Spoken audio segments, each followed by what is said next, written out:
Good morning, Jamie Good McAnsh. morning. How are you? You're right. We're not too far away from each other, are we? So I'm in Cwmbran at the moment, which is where I live.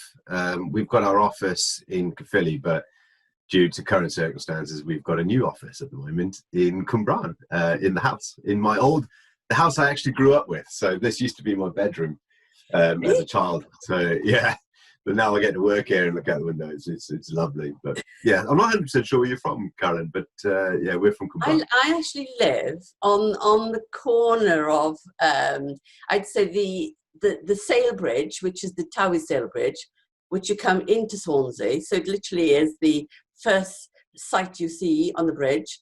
And then you're Okay. in Swansea. So you've got the LC2. I wouldn't know if you remember the LC2.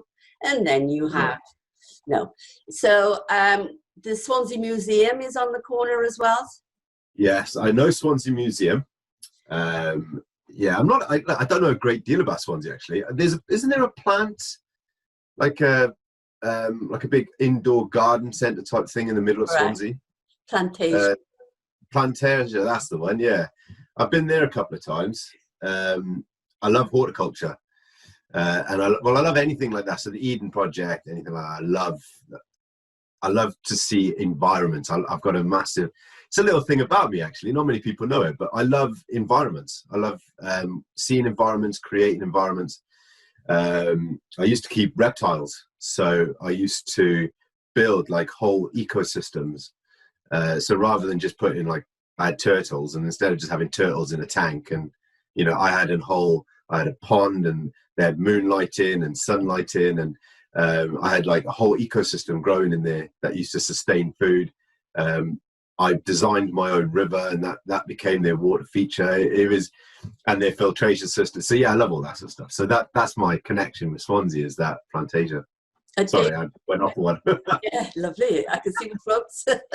Really excites you, that side of it, Plantasia. And that's a David Dimbleby knew, I would have thought, yes? Yeah, Yeah. yeah, I enjoy it. It's good fun. Did you ever film it? Did you ever film any of your reptiles or? Yeah, there's some stuff out on YouTube actually, because I used to I kept reptiles. One of my favorite pets is an axolotl. Now, I love axolotls. They're one of the oldest amphibious animals on the planet, but they also only live in one place, which is the Mexican canals. Oh. And they're in at the moment they're an endangered species because the canals are so polluted. So yeah, I used to have an axolotl called Alex. I loved Alex. He was great fun. He very intriguing animal, like incredibly intriguing. But he would only eat from my hand. He wouldn't. If I just put food in the water, he wasn't interested. I had to hand feed him, which was ridiculous, really. But there you go. That's a lovely insight, because I have a daughter who's really into animals, far more than people. So I'm sure the conversation there about Axel would have been something that she'd be going, oh, yes. And Yeah. that kind of relationship between you and the animal is an important one, because they're like, Yeah.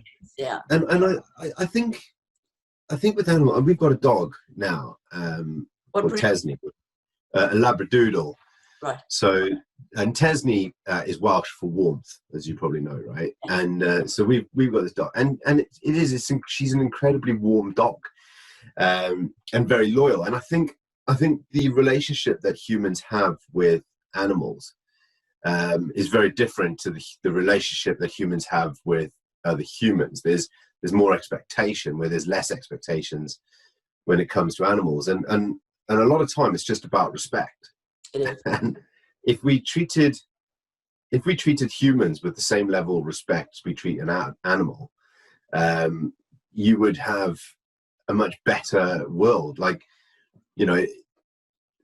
people have the habit of going into an argument or going in quite aggressively, but yet you wouldn't have that same approach if, for example, there was a lion stood in the middle of your street. You wouldn't have that aggression, because you're going to come off worse. So you all automatically have that level of respect. And I think if humans had that level of respect with each other instead of going at it, I think the world would be a better place. But who knows? I mean, we're very much about community, and and I do a lot of like community activities and community sport and community work.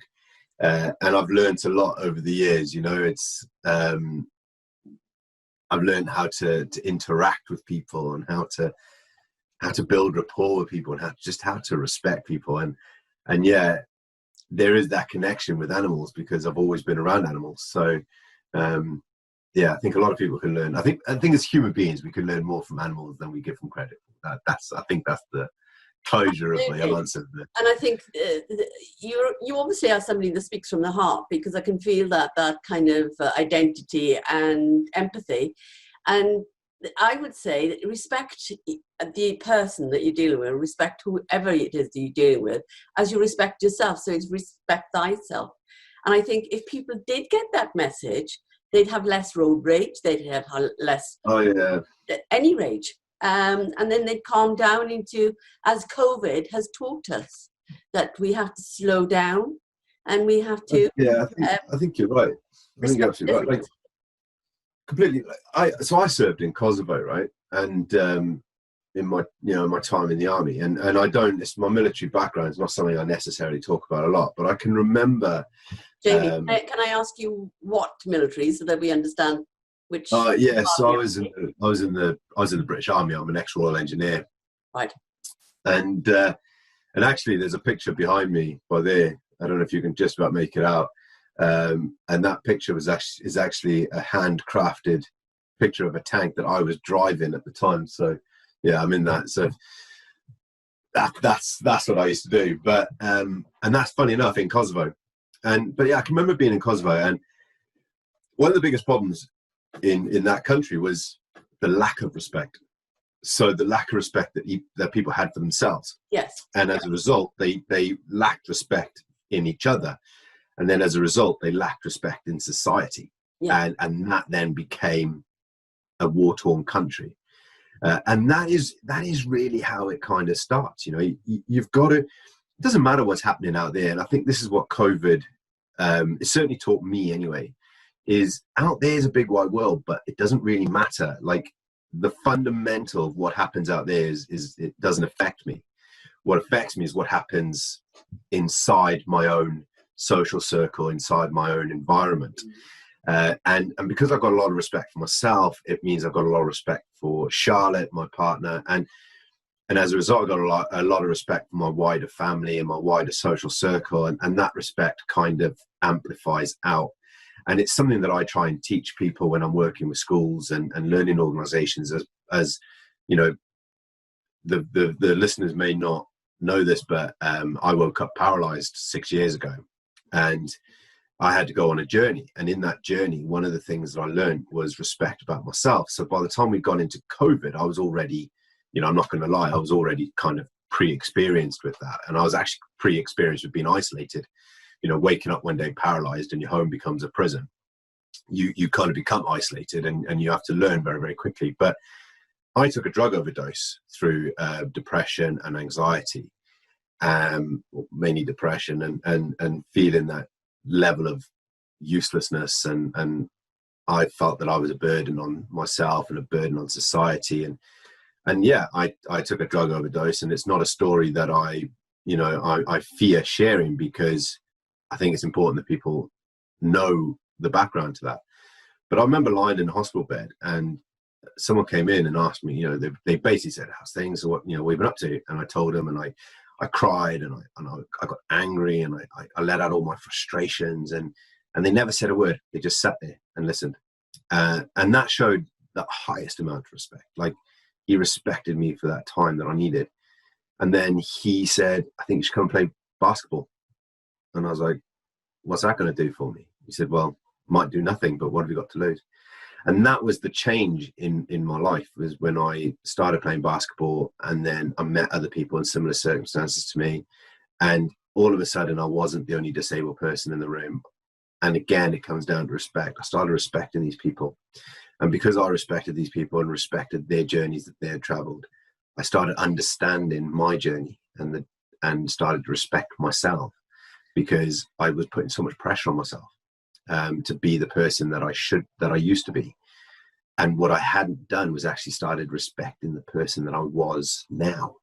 And I think that's going to be a lesson for people coming out of COVID. You're not the person you were when you went in. So you're not going to be the person coming out the same way. You're going to have learned things and experienced things, and you need to start respecting yourself for what you've achieved. And I think when people start doing that, they will then start respecting the people, because they'll appreciate what they've achieved. So yeah, it's a bit of a long drawn answer to the question, but I think respect is a massive thing, and without it, you've got complete anarchy. But with it, you could have peace and harmony, and I think that is the start of world peace, isn't it? Respecting people's opinions, respecting people's ways of life, I guess. Absolutely. That's a lovely in-depth start to us understanding the Jamie before and the Jamie after being paralyzed. So the Jamie before, were you in the army when you actually found out that you were then paralyzed, or was it after? No. So I left the army in 2003. Okay. And to be fair, I lived a very active life. I was a marathon runner. I had my own business at the time as well for a long period of time, right. Which was a pet garden centre. So I've always been kind of entrepreneurship. Sorry, I didn't hear it. So what was the business? It was a pet and garden centre. It was called DJ's Pet and Garden Supplies. Excellent. Yeah. So there's my love for pets. Yeah, I can hear it. There's always connections.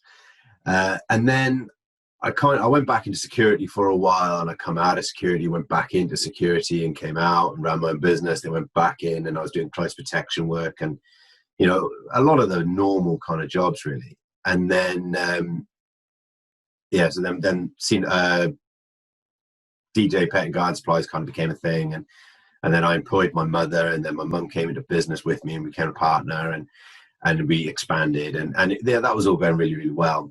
And then we decided to close the business down due to the current economic climate at the time. And I then became a funeral director. So I was a funeral director for 5 years. A career change. I had a complete career change. Completely pivoted on that one.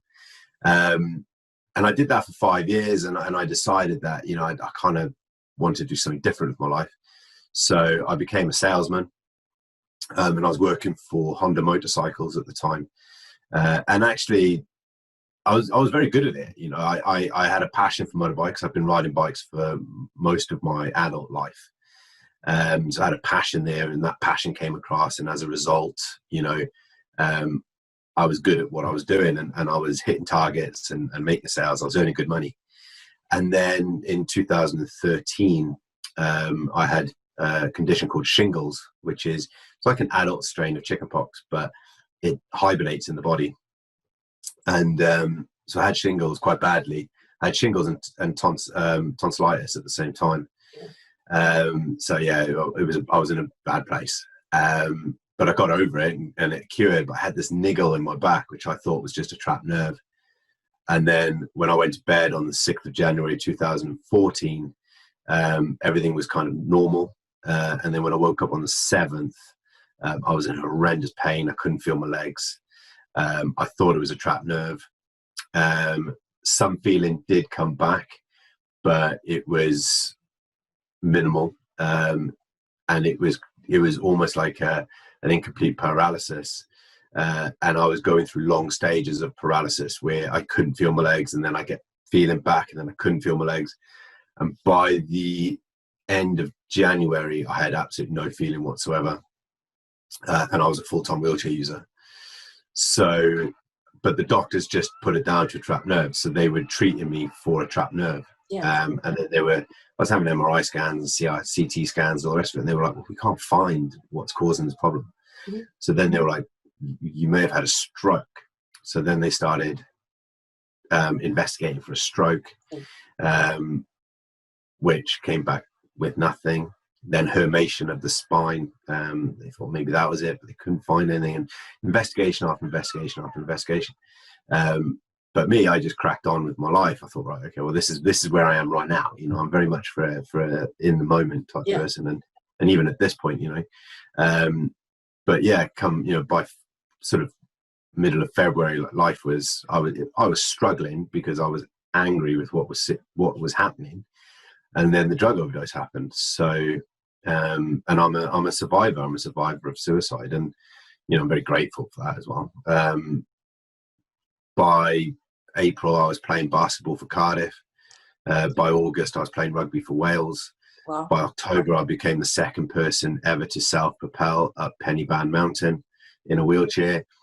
And yeah, I just kind of cracked on. Once I kind of got my head around what was happening, yeah, life took a whole different turn. And actually, in the process of all of that, See No Bounds was born, but in a very different kind of thing to what it is now. Like when I look at what See No Bounds was in 2014 when I set it up to what it is now, yeah, they're two different businesses, which is great.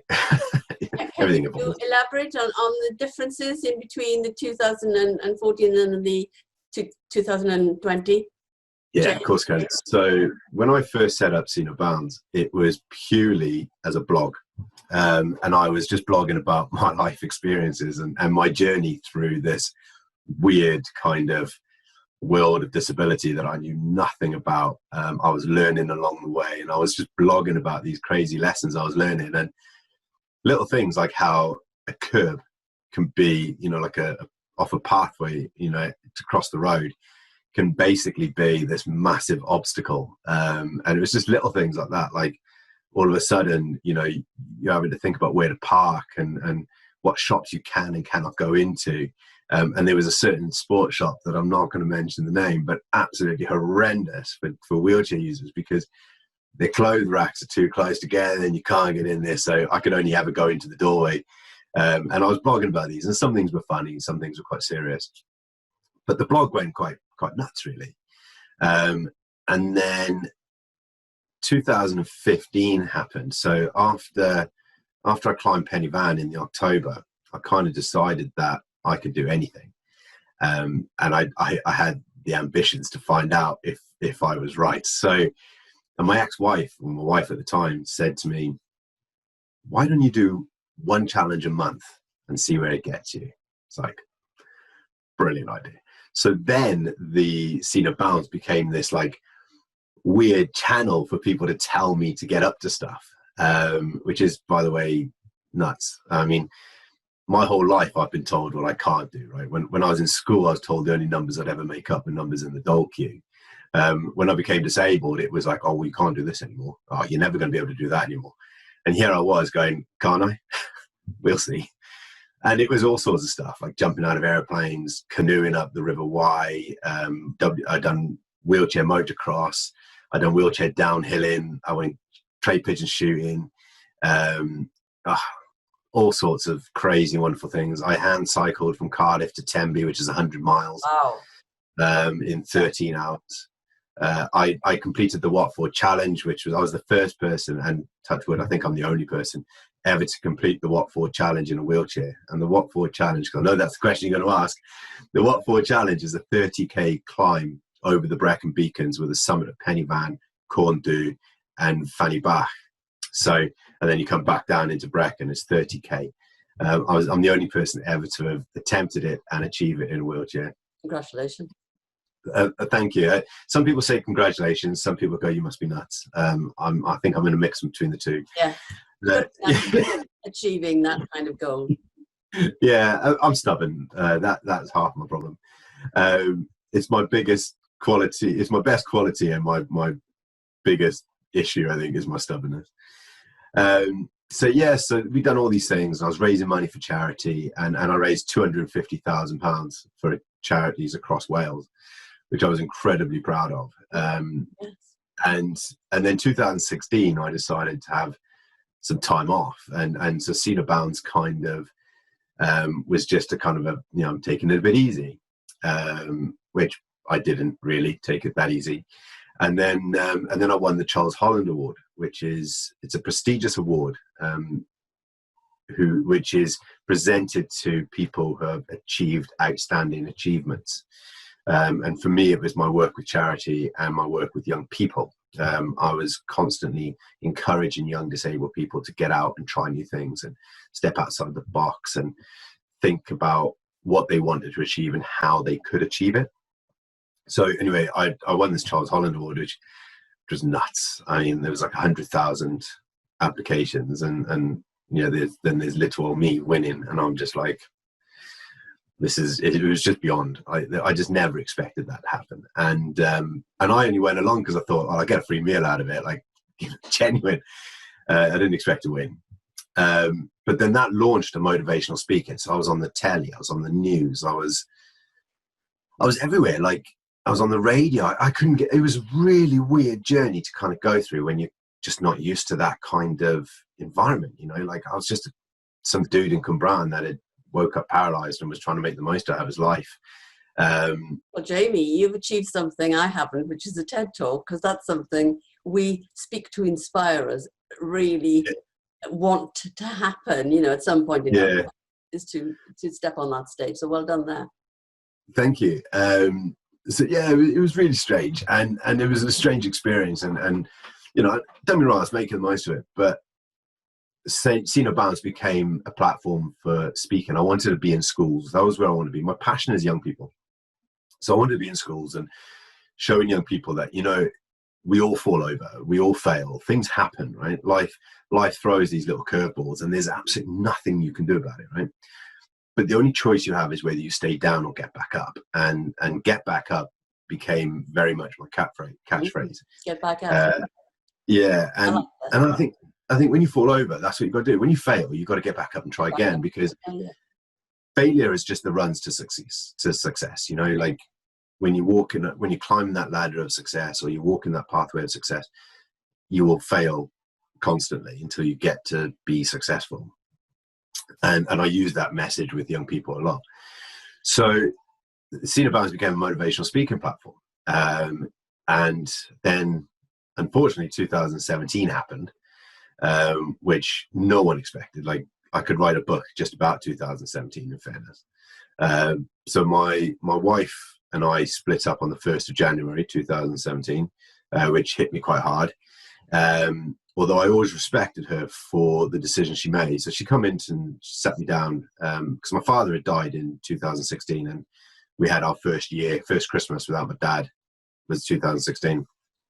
And then New Year's Day, she sat me down and she said, "Jamie, I've got something to tell you." And I was like, "Oh, okay, what's the matter?" She burst into tears. So obviously I knew it was quite serious. And she said, "I don't love you anymore. I don't find you attractive, and I want a divorce. And I just need to tell you." And I was like, that's quite brutal and quite brave, isn't it? Brave. Yeah, it is brutal. I mean, don't be wrong. I felt like someone had slapped me in the stomach with a sledgehammer. But I've always respected. Yeah, I always respected her honesty. So not so much to me, like, you know, I could live with that, but she was honest to herself, and I think that's something that's very important. You have to be honest with who you are, and she could have just, you know, trudged it out, but well, it was the inevitable. If she starts to feel that way, it was the inevitable outcome. And then 6 weeks later, I got diagnosed with cancer. So my journey kind of started again. And actually, if cancer was ever going to strike you at the right time, that was probably the right time, because I had so much to concentrate on at that time that nothing really took priority in concentration. So I was just dealing with things as they were coming up. Yes. So when I was having chemo, I was just dealing with the chemo. When I was having to deal with divorce procedures, I was just dealing with the divorce procedures. And our divorce was actually quite amicable. Well, actually, it was very amicable, and we still speak on occasions. So just get in there on that one, because it's a wonderful thing. It's important to me as well, so it's quite personal. Having gone through a very, very, very tough divorce myself as well, the current speech I heard, and it was a video, which was even better because it went in to explain what it meant, was this unconscious coupling. So there's conscious uncoupling, and that meant the two partners. It sounds as if you did that, by the way. So there you were, 2017, and 3 years later, we're talking about how couples, when they know they no longer love each other, go through the celebration of that with the family and friends, and make it as part of, this has happened, but we are still very much respectful of each other. And it sounds as if you've done that.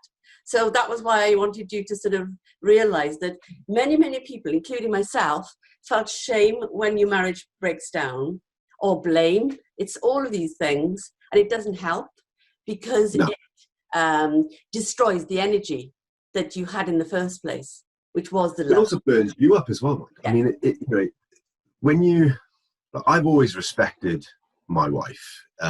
You know, I loved her, and you know, even though I don't have those feelings for her now, I still respect her because you know, we had 9 years together, and they weren't unhappy times.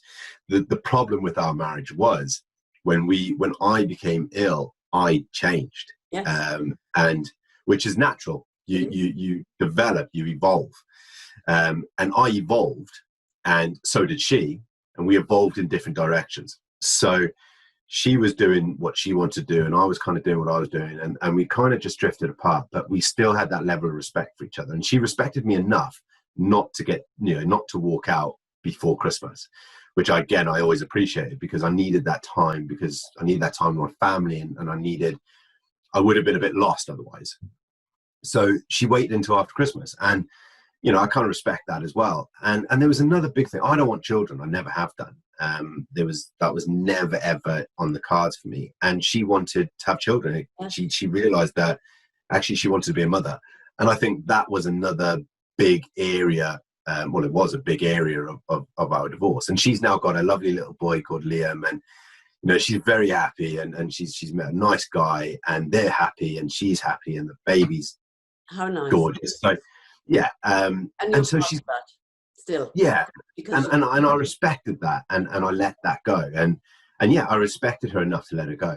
And now I'm with Charlotte, my current partner, or my fiance now, and I can't wait to get married to her, because I love being married, and I respect that family unit. Although I don't want children, I'm very family orientated, and you know, we are a fantastic partnership. Like, one of the things I've always worried about when I was in a relationship was that my relationship would go from being a relationship to being best friends. And then I kind of met Charlotte, and I kind of realized that actually you can have both.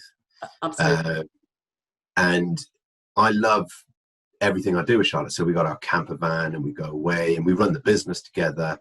We do everything together, actually. And we're a real tight unit. It's just me, Charlotte, and our Labradoodle, Tesney. And we are a family unit. I wouldn't want to change that for anything. You know, I've never been happier than I am right now, and more comfortable. I'm so comfortable with who I am. With Natalie, I wasn't the person she married. I was a different person. I was a disabled person, and a lot of people go, well, that shouldn't make any difference, but it does, right? It absolutely does. Because you become a different person. When something traumatic happens to you like that, you change. There's no choice about it. But of course, Charlotte's always known me as that. Perfect. So she's, so any sort of evolution or evolving that we do as a couple, we're doing it together. Yes. And that stands a lot of ground for me. And the other thing about Charlotte as well is she's a natural born carer. So she likes caring for people. And there are times, not very often, mind you, when I need looking after. So she's happy to kind of, you know, most of this week I've been in absolute agony because of my condition. She's happy. She respects that. So she'll say, well, can I get you a cup of coffee? Or can I do this for you? Can I do that for you? And sometimes I just go, yeah, do you know what? I'd murder a cup of coffee, but the thought of going downstairs to actually make one, I'd rather just not have one. So yeah, it all comes down to respect, Carolyn. It's all about respect. I respected my ex-wife when she walked out, and I respect my partner now for everything she does and everything she continuously does. And as a result, we've got a great relationship, or touch wood, I hope we have anyway. Two things in there that I want to really bring out, because one is that the emotional intelligence on your side is massive, and I know you've had traumas to reach that emotional intelligence, but equally you're talking to somebody that had the same but had it younger, you know, because my dad worked after the war to build up relationship between the youth of South Wales and the youth of southern Germany. So for 30 years my dad would build that relationship up between families. So having gone with him to Germany, I had an accident that, as you quite rightly said, 1 minute I'm the boisterous tomboy who's all of 12 on a bike, and then the next minute ending up in hospital with quite severe injuries. So life throws you a curveball, and then what I liked what you said, which is an important thing to pick up, is that you learn to get back up again, get back up again. And it's that support and somebody being the other side and holding your hand, as it were, and saying, come on, this way, and up you get, and off you go. So that's essential from my point of view to highlight. You've obviously done that several times, not just once. Because you say penny van, and I say pen van, because that's the Welsh way of saying it. You say penny van, and I love it because it's like a penny van. But it's actually hard because it's a hard one to climb. And it's pen van. It is, yeah. It's even harder on it when you're doing it. Harder in a wheelchair. So then come back to how you described your relationship breakdown. That's emotional intelligence, to be able to say, okay, that didn't work, but now you found Charlotte. Now, I haven't even met Charlotte, but I already have, because the love that you've got together, the energy that you raise together blows the internet. And she obviously emailed me and then did the little clip of us. And that blew the energy into a bigger dimension. Now that's energy, and that's good energy, and that's what comes across. So I'm only giving you back as somebody who's very perceptive, and I am. This side of the screen in COVID, there was this light bulb popping off, and a light bulb popping off in Cwmbran, and a light bulb popping off somewhere else, wherever you were on your podcast and your live. And I thought, I've met a synergy there with somebody who's got high energy, warmth, love, and that is what life is about. That is, I totally agree. Yeah, I totally agree. And you know, it's become something quite apparent in my family as well, because I mean, we've got quite a close family, which is why family is such an important thing for me. And the story of 2017 kind of continues to August. I was going through chemo at the time. And then I moved back in my mum because I wasn't coping very well. Chemo's hard. Chemo's hard work, right? It completely annihilates you. And I was still playing sport at the time as well. So I was stubborn, but you know, I just wanted to keep going and keep a little thing, but I wasn't coping very well. So I moved back in with my mother, and 2 weeks after I moved back in with my mum, I found her collapsed on the living room floor. So I went down, I thought she had a heart attack. And it turned out that she had a brain tumor. So we then started another journey with my mother, with this brain tumor. And my brother was helping me out. I was still working full time. My brother was helping me out. But then my brother had a heart attack, so he couldn't. So it was just me and my mum. And you know what? I'll never, ever forget that time, but I will never forget how much I enjoyed that time, even though me and my mum were both going through this like weird transition of treatments and, you know, illness. And there was times that I was physically green, right? But our doctors were really good. So when I was having my treatment, my mum wasn't. And when my mum was having hers, I wasn't. So we were able to look after each other. It was really strange. Yes. But oh God, we had some laughs, you know, like there was just little things. I remember I went into remission in January 2018 after my chemo had finished. And my mum had her operation in 2018 in the February. And when she came out of the operation, she could do nothing. She didn't know how to read, she didn't know how to write. She couldn't put a plug in the wall. She didn't know how to clean her teeth. She didn't know how to do anything. So I was there like teaching her. My sister helped as well a little bit, but my sister's son is her late son now, but he was really ill at the time. So, because he also had cancer, he was 6 years old. He had one of the rarest cancers in the world. And so, yeah, my sister was kind of preoccupied, but she taught my mum all the, you know, personal stuff. Like I taught my mum all the other stuff, right? So, and I remember, I've got to share the story with you, Carolyn, because honestly, you will cry laughing. So, well, yeah, I hope you do anyway. So we were in the bathroom, right, me and my mum, and I said to my mum, right, mum, I'm going to teach you how to clean your teeth. And she's like, okay, great, okay. Yeah, I think I know what I'm doing. I was like, okay, fine. She said, I've got to put that in my mouth, right? And I was like, absolutely. So I put the toothpaste on her. She's got an electric toothbrush, right? So I puts the toothpaste on the toothbrush, and I says, right, Mum, like a pea-sized toothpaste. You don't put loads on, do you? You've got a little head. So puts it on there. I says, right, Mum, now you need to put that in your mouth, and then you need to press the button. She went, got it. Right, hit the button.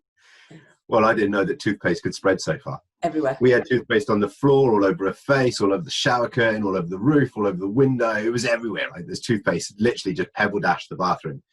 My mum just stood there like that. Well, I burst out laughing because she looked like she had some rare condition. And I just went, well, Mum, next lesson, how to wash your face. And as I did, we just stood there and we were crying with laughter because she knew how to do things, but she couldn't remember the process. It's the positive connections that go. Learning to bring it in. So that is funny. It was so funny. And there was little things like I was trying to teach her how to do the washing, how to wash clothes, how to use the washing machine. And my brother was like, why are you teaching Mum how to use the washing machine? Like, you need to teach her how to do other things. I'm like, dude, I haven't moved back home so I could do my own washing. And of course, that was another moment of us laughing, Yes. And there was little things like, so we had a scream all the way through it. And it's a time that me and my mum both, massively look back on very fondly. And yeah, we were always close, but we're a lot closer now because of that experience, I can tell you. That's a lovely rare moment between mother and son, and it's very special. And I know a lot of people listening to this will identify with that because of the similarities that go on in families. Thank you for sharing it. That's quite beautiful, because I've done funny stuff with my children too, and they could tell lots of stories. And you've got to laugh at them because it's something about, because I broke a hip recently and I had to learn to walk downstairs.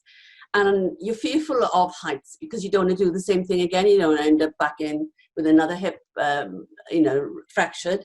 So you go through, right and left. And normally, like you, I'm very fit. And, I know how to do things. But it's that moment of stopping. And you stop and the fear's in there. And that fearful moment becomes a big thing until somebody says, and like you, laugh about it and it's disperse the whole anxiety. So it's brilliant. You've got that technique beautifully. I'm going to wind down on this one now because it is Friday, and I wanted to ask Jamie, where's his happy place? Oh gosh, in a mountain. I mean, me and Charlotte have some of our best business meetings in the mountains. We have some of our best experiences in the mountains. My dream is Everest. We were due to climb Everest. I'll be the first person with CRPS to climb Everest, and I'll be climbing it on crutches. We were due to leave in May this year, but obviously because of COVID and the shutting down of borders and stuff, that's been postponed now until next year. But yeah, my happy place is always in my camper van, in the mountains or in the countryside, walking. One of the things I missed the most when I became paralyzed was going for walks. Yes. And I worked very, very, very, very hard to get to a point where I could go for a walk. And even though I have to use crutches, I've adapted a way of doing it.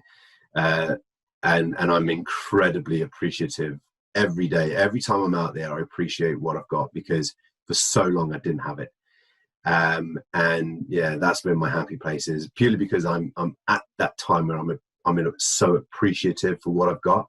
Yes. That would definitely be my happy place. And when it's rain, I don't care if it's raining, snowing. I mean, we climbed Snowdon Christmas Day last year. We climbed it in 6 foot of snow. Wow. And I couldn't have been happier. So that is your happy place. But a challenge. So it sounds as if you thrive on challenges. Yeah. Yes. Yeah. Is there anything you'd like to tell the audience to round this up in terms of who Jamie has become and who he is now and where he's happy? Yeah, so there's two things actually. There's a statement that I share quite a bit from a Brazilian lady called Jana Britas, and she said that if you when you are depressed, you are concentrating on the past, and when you are anxious, you are concentrating on the future. Yes. But when you're at most peace with yourself, you're concentrating on the here and the now. Yes. And I often share that because it's absolutely right. You know, when you're worrying about what's going on, you can't control what's going to happen, and you can't change what has happened. So really concentrate on what's going on now. And the other thing that I always say, obviously, besides when you fall over, get back up, I've got quite a few of these little catchphrases, but the other one is, which I think is very, very prudent, and we're coming up to Mental Health Awareness Month as well. So, you know, again, it's prudent as well, is my life was saved not because someone tried to fix me. My life was changed and saved because someone listened to me. Yes. And my advice is, if you've got nothing to say, be the one that listens, because to you it could just be 5-10 minutes, but to that person it could literally be the difference between life and death. So yeah, that's probably the best message I'd like to share. That's an excellent active listening skill that not everybody has, but when you go through life in the way you have, Jamie, you value and are grateful for that skill. And there are so many great listeners out there, but they don't get appreciated. So they end up listening to a lot of noise, because the internet and, you know, the gratification of having everything right now means that you've got to be busy, busy, busy, busy. And the noise is so great that you end up thinking, well, no, I don't really enjoy that. And end up realizing that to have a great conversation like you and I have had this morning, which is a pleasure from my point of view. Thank you. Thank you. It's a great joy to be here. It is a lovely place to be in right now, Jamie. And I wish you a wonderful, wonderful weekend. And I would like to keep in touch with you and then see how you progress and see how See No Bounds progresses. And have a wonderful weekend. You too. And you know, when I come back from Everest, maybe we can do this again. I can tell you all about my adventures in the Alps. That would be interesting. Absolutely. But yeah, listen, Carolyn, thank you so much for having me on the show. It's an absolute pleasure to be here. It's a complete joy to know you. You know, I've got great value in you as a person, and it's lovely to kind of be here and be a part of your show. So thank you for taking the time and welcome me here. And yeah, I really respect our connection. So it's lovely. And I do love being connected to people. So I love how sometimes it's just a message, and that message can become something so much more, you know, if you open your mind up to it. So yeah, thank you. Yes, the final comment I'd add to that is that this Carolyn Williams show is very new, but it is as a result of being a listener for many, many years. And I felt it had got to the point that I actually needed to follow the military and get a voice and start using the experiences to link up with people like yourselves, who have a brilliant message out there, who need to have the platform, who have so much to offer. And so there's my feedback, Jamie. I'd love to keep in touch, and I'm sure we will. You take care of yourself, Carolyn. Love to Charlotte. Thank you. And you too. You take care of yourself. All right. Bye now. Bye. Bye-bye.